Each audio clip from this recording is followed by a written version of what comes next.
लोकसभेच्या त्याच विचारधारे ना आम्ही काल पण त्या विचारधारे होतो, आज पण उद्या पण आम्ही तो विचारधारा सोडली.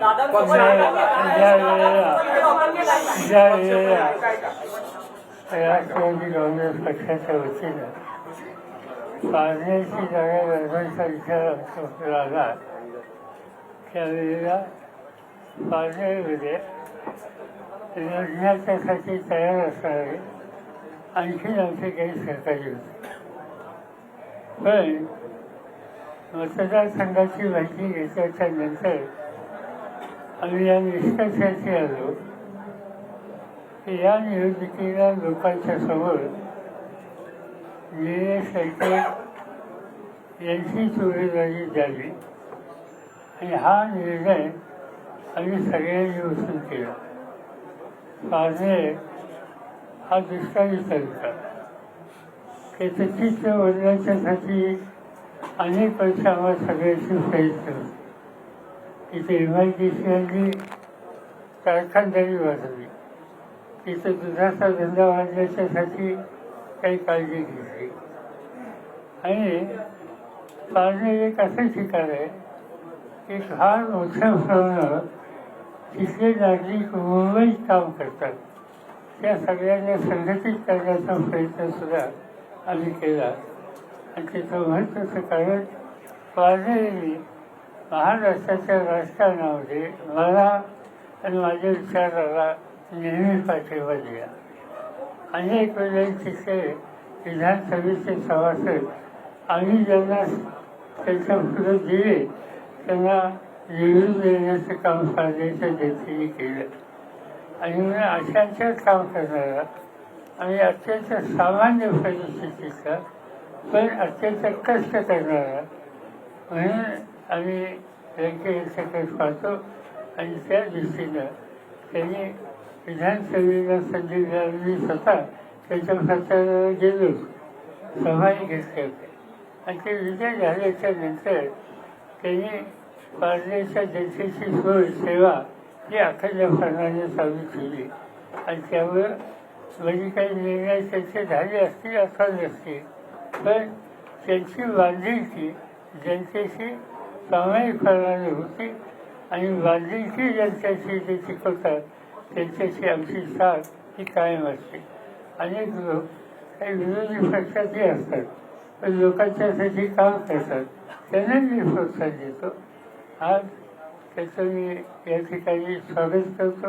पक्षाच्या कार्यालयात जे आले, माझी खात्री आहे ते थोडं दुष्काळाचं संकट आहे, पारनेरच्या भागामध्ये पाऊस पाणी कमी आहे. आणि अशा वेळेला शिकाचीला काम करणारा लोकप्रतिनिधी तिथं असणं आवश्यक आहे. आणि ती गरज लंकेच्या माध्यमातून लागते, त्याचा आनंद आम्हाला सगळ्यांना आहे. त्यापेक्षा अधिक या ठिकाणी सांगायची आवश्यकता नाही. जनतेची सेवा करण्याच्यासाठी ते कमी पडणार नाही. आणि काही आवश्यकता त्यात लागली तर आमच्या सगळ्यांची साथ लोकांच्या सेवेसाठी त्यांच्यावर राहील. चला, नमस्कार. साहेब एक फक्त प्रश्न आहे. आम्हाला लंके साहेब जयंत पाटलांसोबत मुंबईत दिसतील की अमोल कोल्हे आणि सुप्रिया सुळेंसोबत दिल्लीत दिसतील? पारनेरमध्ये दिसतील. तिथं दुष्काळ फायदा आहे, मुंबईत काय काम आहे. चला, थँक्यू. प्रश्न आहे, तुम्ही पवार साहेबांच्या सोबत आहात, त्यांच्या विचारांच्या सोबत आहात असं म्हटलात, मात्र तुम्ही अजितदादांची साथ सोडून तुम्ही पवार साहेबांसोबत आलात, तर हे क्लिअर करा.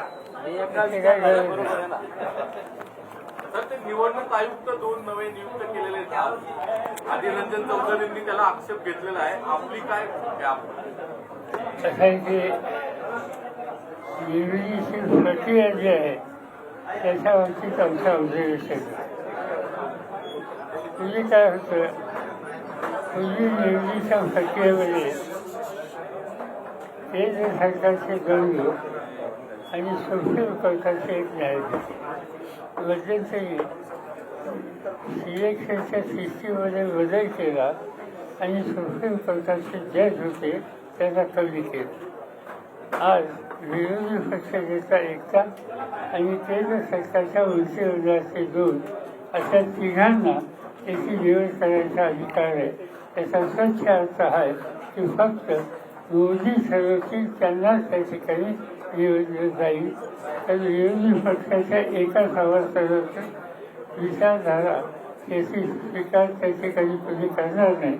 आणि बहुमत केंद्राचे दोन प्रतिनिधी असल्यामुळे त्यांचं आहे आणि त्यामुळे हवं तशा नियुक्त्या त्या होतील त्याच्यात आमच्या मनात शंका नाही. आता तुम्ही आता मला भेटला त्याचा काही खुलासा करत नसो. त्यावेळेस लेखे त्यांनी काही सांगितले नाही. राजकारणाची व्यक्तीची काही चर्चा केली नाही. त्यांनी पुढं काय करावं याबद्दल सुद्धा ते बोलले नाही. ते आम्ही भेटलो. थँक्यू.